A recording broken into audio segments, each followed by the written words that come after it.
예수 그리스도 외에는 없는 줄 믿습니다. 그 소망이신 예수님을 붙들고 승리하는 귀한 날 되시기를 주님의 이름으로 축복합니다. 오늘 이 새벽에 하나님께서 저희들에게 주시는 말씀은 오늘 에베소서 6장 제가 가지고 있는 신약성경 316쪽 에베소서 6장 오늘까지 10절에서 12절 말씀 한번 더 보시겠습니다. 에베소서 6장 10절에서 12절까지 있는 말씀입니다. 다 찾으실 줄 알고 우리 10절에서 12절까지 한 목소리로 우리 합독하여 읽겠습니다. 끝으로 너희가 주 안에서와 그의 힘의 능력으로 강건하여 주고 마귀의 관계를 능히 대적하기 위하여 하나님의 전신갑주를 입으라. 우리의 씨름은 혈과 육을 상대로 하는 것이 아니요 통치자들과 권세들과 이 어둠의 세상 주관자들과 하늘에 있는 악의 영들의 상대함이라. 아멘. 오늘 13절 한번 더 읽을까요? 13절까지 시작. 그러므로 하나님의 전신갑주를 취하라. 이는 악한 날에 너희가 능히 대적하고 모든 일을 행한 이에 서기 위함이라. 아멘. 전신갑주를 우리가 입어야 된다라고 에베소서 6장에 들어와서 바울은 에베소 성도에게 이야기를 하고 있습니다. 그러니까 우리가 전신갑주를 입어야 된다라고 이 에베소서 6장을 가지고 또 수많은 설교를 우리가 많이 들었습니다. 그럼에도 불구하고 우리가 전신갑주를 입지 못하는 이유는 무엇인가라고 얘기할 때에 이 전신갑주를 입어야 되는 동기가 부족해서 우리가 그 전신갑주를 입어야 된다라고 하는 사항은 우리가 받아들이지만 우리가 입었다고 하더라도 쉽게 벗어버릴 수 있는 이유는 그 동기가 명확하지 않기 때문에 우리가 하나님의 전신갑주를 취하여 입지 못하는 경우가 많고 또 입더라도 그것을 오래 우리가 간직하고 살지 못하는 이유는 전신갑주를 취하여 입게 되는 그 동기가 연약하기 때문에 그렇습니다. 우리가 분명한 동기가 있을 때에 그 동기와 목적을 향하여 늘 바르게 걸어갈 수 있었던 것처럼 오늘도 전신갑주를 입어야 되는 동기가 무엇인지를 우리가 명확하게 할 때 우리는 그 전신갑주가 우리의 인생에서 얼마나 필요한지를 우리가 비로소 알 수 있고 그 전신갑주를 우리가 6개의 갑주예요. 6개의 갑주를 반드시 잘 입을 수 있다는 것을 오늘 마지막으로 그 동기에 대한 부분들을 여러분에게 함께 나누고 싶은 것입니다. 전신갑주가 왜 필요한가? 다른 옷도 아니고 6개의 갑주가 왜 필요한가? 이 동기는 영적인 싸움을 싸우기 위한 싸움이기 때문에 영적인 싸움이 필요한 것이기 때문에 6개의 하나님의 전신갑주가 필요하다는 것을 반드시 기억하셔야 돼요. 왜 전신갑주를 왜 이렇게 한 주간 이상 이렇게 10절에서 12절까지 또한 오늘 13절까지 계속해서 말씀해 주시는 이유가 뭔가 필요한 것을 우리가 정말 필요하다고 느낄 때야만이 그 것이 얼마나 소중한지를 알게 되는 거잖아요. 그래서 전신갑주를 우리에게 주시는 이유가 전신갑주를 취해야 되는 이유가 무엇인가를 이야기할 때 반드시 그것은 영적인 싸움이 우리에게 있기 때문에 전신갑주가 필요하다라고 보면은 우리에게 이야기를 하고 있는 것입니다.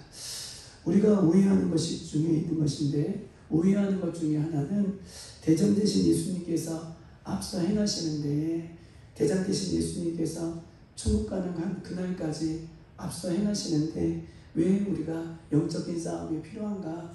라고 반문하는 성도도 있을 거예요. 대장 되신 예수님께서 우리의 대장 되신 예수님께서 우리를 위해 싸워주시는데 우리는 왜 영적인 싸움을 해야 되는가? 우리가 전신갑주를 왜 필요한가?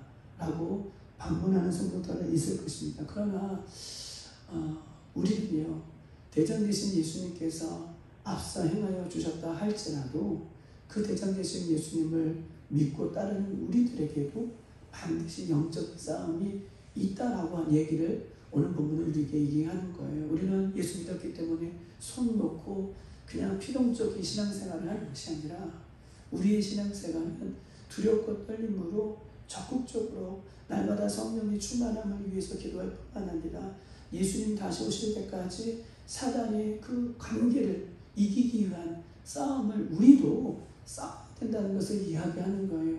만약에 이 대답에서, 이 질문에서 우리가 정확하게 왜 싸워야 되는지를 우리가 알지 못하면 우리의 신앙은 가만히 놓게 되는 거예요.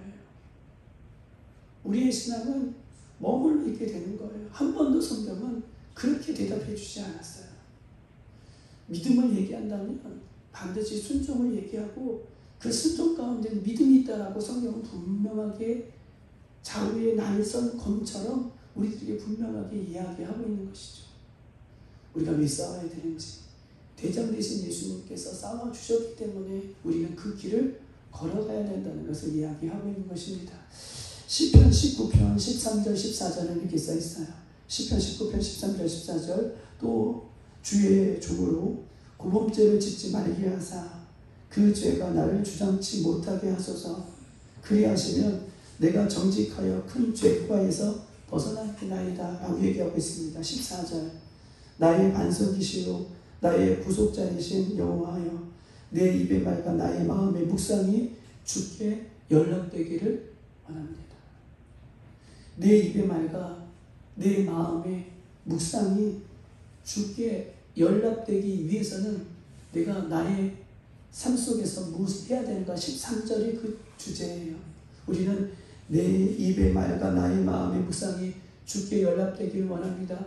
찬양을 통해서든지 여러 가지 고백을 통해서든지 내 입의 말과 나의 묵상이 주께 연락되기 위해서 그럼 뭐 해야 되느냐? 13절을 우리에게 이야기하는데 주의 종으로 말미암아 고범죄를 짓지 말게 하시고 죄가 나를 주장하지 못하게 하소서.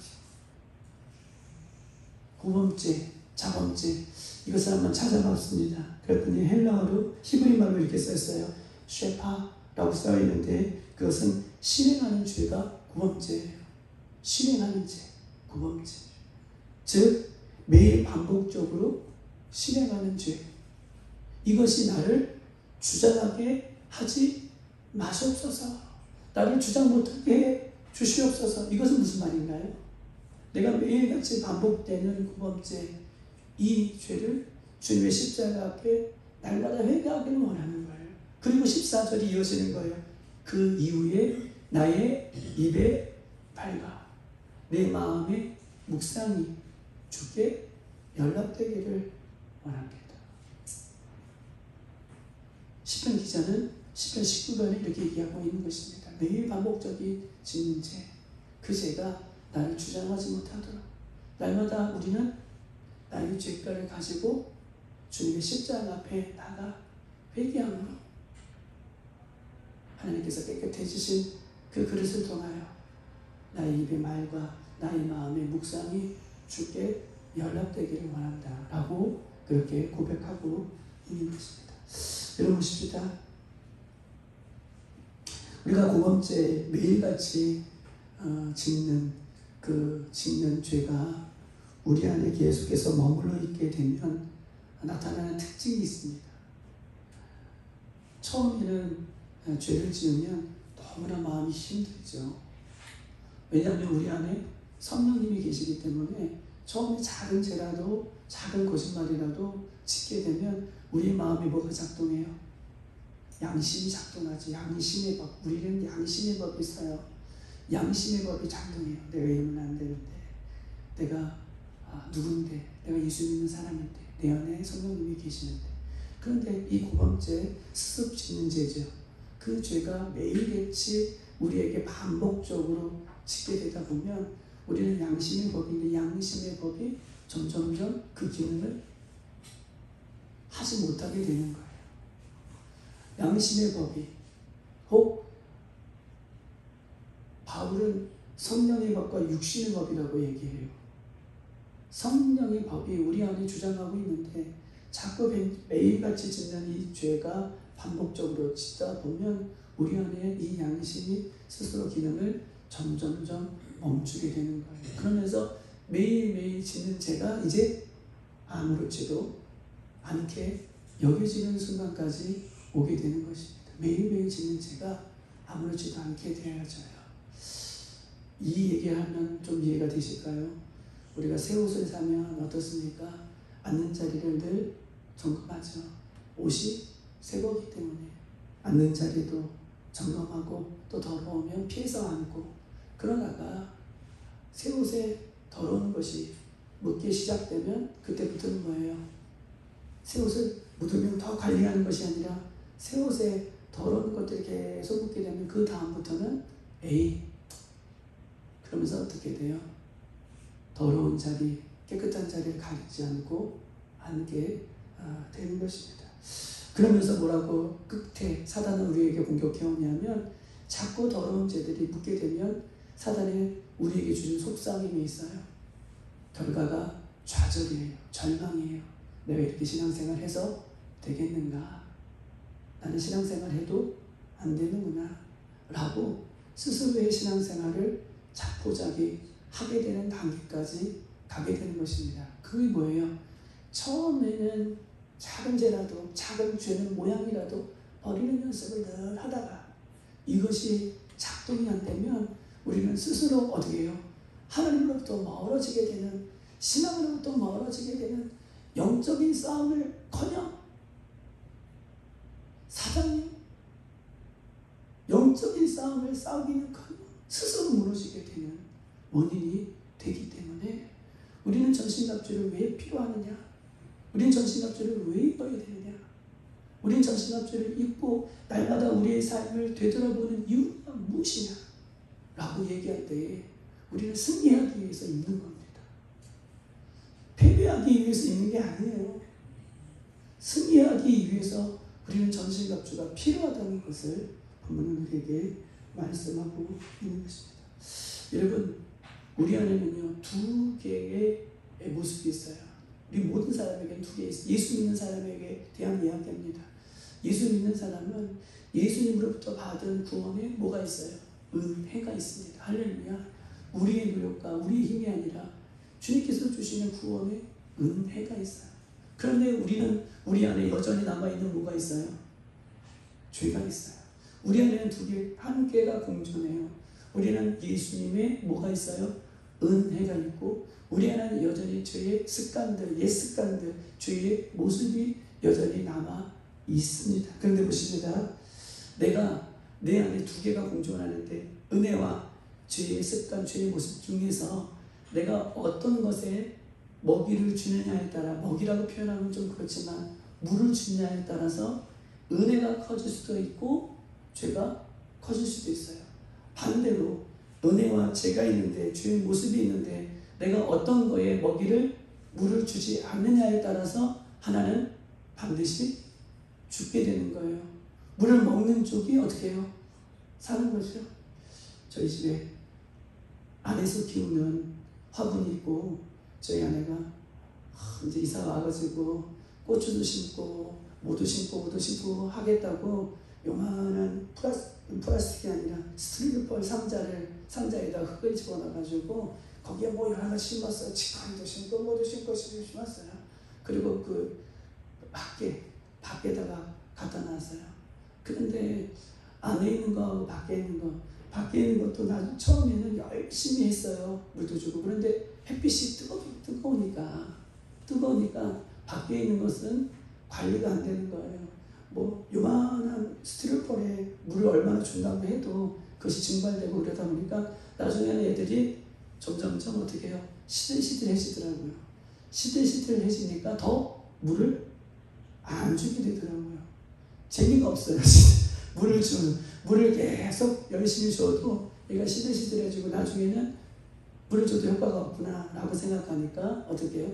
물을 이제 안 주니 거의 그 밖에 있는 식물들이 돌아가시기 일부 직전까지 왔습니다. 그런데 안에 있는 애들은 뭐예요? 계속 관심을 갖고 눈에 보이니까 또 힘들지 않으니까 계속 물을 주니 안에 있는 애들은 건강하게 잘 자라는 모습을 보게 됩니다. 사랑하는 여러분, 내 안에 있는 내 안에 은혜, 성령의 은혜, 말씀의 은혜, 하나님께서 주시는 그 은혜에 내가 날마다 전신갑주를 입고 거기에 물을 주고 거기에 관심을 갖고 거기에 사랑을 주면 이 예수님의 은혜는 내 안에서 샘솟듯 힘을 얻어서 일어나는 거예요. 그런데 내 안에 있는 이 죄, 잘못된 것, 이것을 끊어버리지 못하고 회개하지 못하고 이것을 버려보지 못하고 여기 안에 자꾸 우리가 관심을 갖고 물을 주고 거기에 힘을 쏟을 때가 있어요, 없어요? 있어요. 이게 말라버려야 되는데, 예수님의 보혈의 피로 말라버려야 되는데, 우리 여기에 관심을 가지지 말아야 되는데, 우리는 영적인 싸움에 지면, 전신갑주를 입고 영적인 싸움에 지면 우리는 반대로 어떻게 해요? 여기에 자꾸 우리는 먹이를 주는 거예요. 물을 주는 거예요. 그러면 비대해서 이 죄악들이 우리 안에서 무럭무럭 자라나면서 우리 안에 있는 예수님의 은혜가 점점점 식어져 간다는 이 두 법칙이 우리 안에 공존해 있어요. 여기서 이기기 위해서 우리가 필요한 게 뭐예요?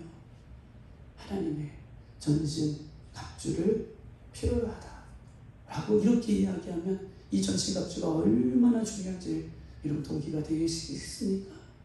전신갑주를 입어 다른 것을 공격해오지 않고 우리 안에 있는 성령의 법에, 은혜의 법에 예수님의 사랑이 무럭무럭 힘을 보태기 위하여 하나님께서 우리에게 전신갑주가 필요하다라는 이야기를 하면서 오늘 시편 19편에 자범죄에 대한 이야기를 하는 거예요. 거기에 물을 주면 안 돼요. 죄가 주장하지 못하게 우리의 입술의 말과 마음의 묵상이 주님께만 연락될 수 있도록 우리가 어디에 힘써야 되는지에 대한 부분을 성경은 우리에게 이야기를 하고 있는 것입니다.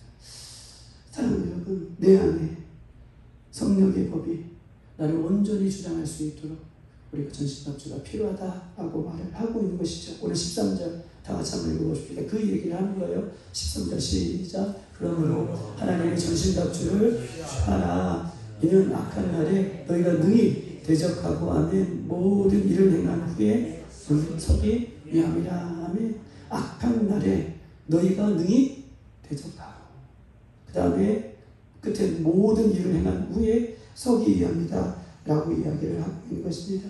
여러분, 악한 날이 무엇입니까? 악한 날을 찾아봤더니 죄악된 세력이 강력한 마지막 때를 얘기해요. 죄악된 세력이 강력한 힘을 발휘할 수 있는 이 마지막 때에 우리가 마귀를 대적하기 위해서 전신갑주를 취하는 것입니다. 여러분, 오직 전신갑주를 취한 성도만이 악한 날에 능히 사단의 권세를 대적할 수 있는 거예요. 할렐루야.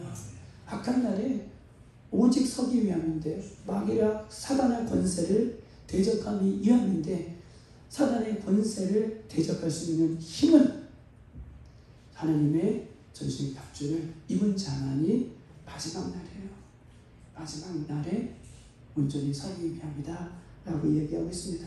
또한 전신갑주를 마지막 때에 입은 성도만이 믿음이 흔들리지 않고 마지막 때에, 오늘 마지막 절에 보면 13절 마지막 때를 보면 모든 일을 행한 후에 어떻게 해요? 서기. 아, 그렇구나. 모든 일이 마지막 때 다 끝난 이후에 마지막까지 서는 사람이 누구예요? 하나님의 전신갑주를 취한 사람이에요. 아, 마지막 때에 강력한 힘을 가지고 마귀가, 사단이 권세를 부릴 때에 마귀를 대적할 수 있는 힘은 전신갑주를 입은 사람이고, 마지막 때에 우리가 환난의 핍박이 오는 그 순간에도 마지막 때에 우리가 온전히 설 수 있는 사람은 하나님의 전신갑주를 입은 사람이라 라고 이렇게 이야기를 하고 있는 것입니다. 그러면 마지막 때에 사단의 권세를 물리치고 마지막 때에 우리가 온전하게 선다 라고 하는 것을 구체적으로 말한다면 어떤 것을 말하는 것일까요? 이 얘기만 하고 마치게요.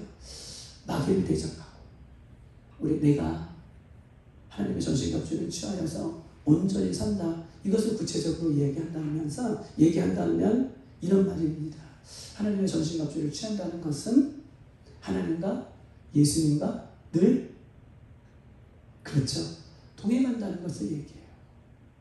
하나님의 전신갑주에 대해서 구체적으로 얘기하겠지만 마지막까지 우리가 승리할 수 있고 마지막까지 내가 온전히 설 수 있는 것은 내 힘입니까?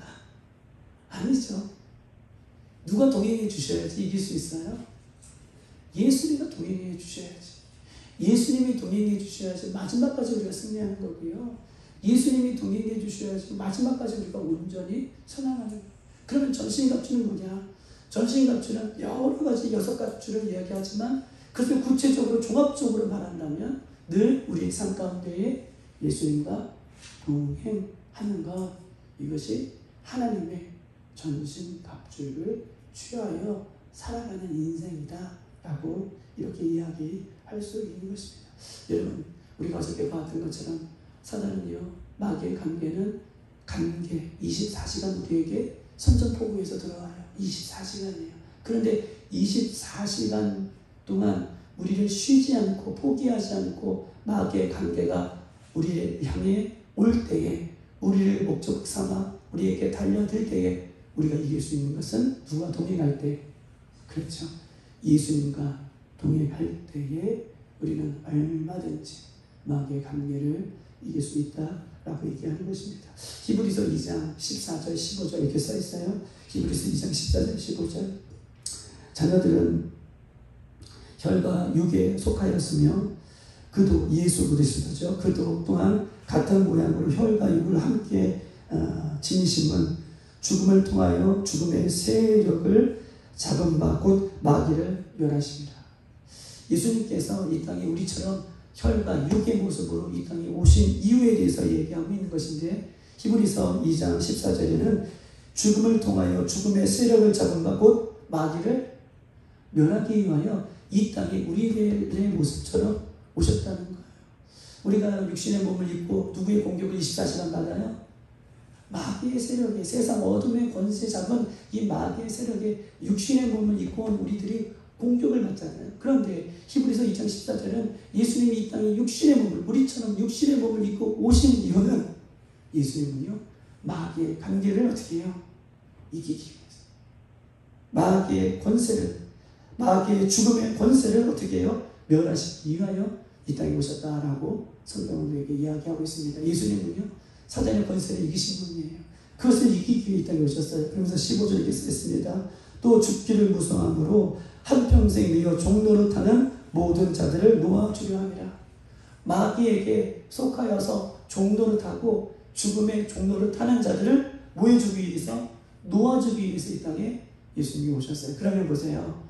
예수님은요, 사단의 권세를, 마귀의 권세를 멸하러 오셨고, 마귀의 권세 아래, 사단의 권세 아래 죽음의 종노릇하는 우리들에게 해방을 주시기 위해서 이 땅에 오셨으면, 그러면 우리는 누구와 동행해야 돼요? 그렇죠.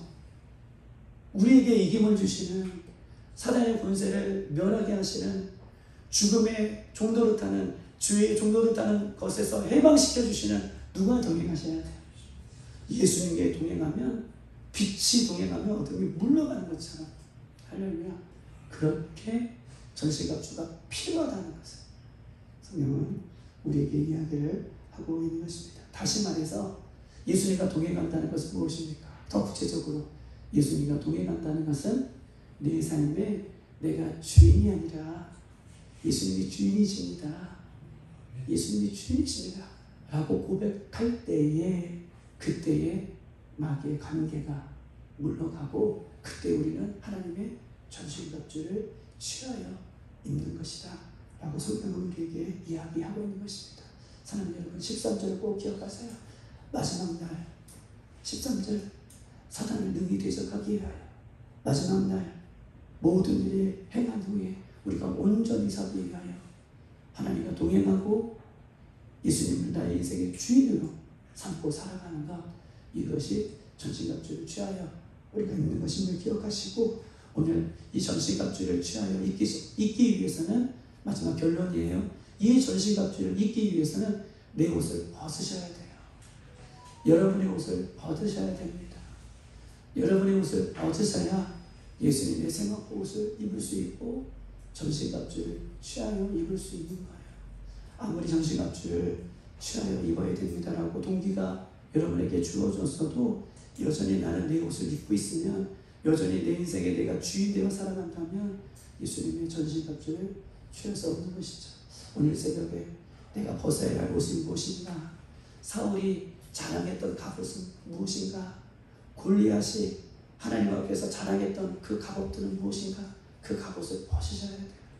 내 자랑하는 것, 내가 의지했던 갑옷을 벗으셔야 그때야 비로소 하나님의 전신갑주를 취할 수 있다는 것을 기억하시고 오늘 이 말씀 가지고 기도할 수 있는 이 새벽이 되시기를 주님의 이름으로 축복합니다. 이 시간 다 같이 한번 기도하도록 하겠습니다.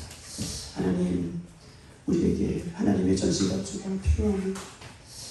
전신갑주에 대한 수많은 설교를 들었어도 우리가 전신갑주를 온전히 취하지 못하는 이유는 우리 안에 늘 죄를 짓고 있는 자범죄, 고범죄, 스스로 짓는 죄를 늘 벗어버리지 못하고 하나님 전신갑주를 취해 입어야 할 영적인 싸움에 대해서 알지 못하기 때문에 늘 전신갑주를 입으로는 고백하지만 내 삶 가운데 주님과 동행하지 못하고 우리의 삶 가운데 하나님께서 주시는 그 은혜에 하나님 머물러 있지 못하게 되는 연약한 모습을 보게 됩니다.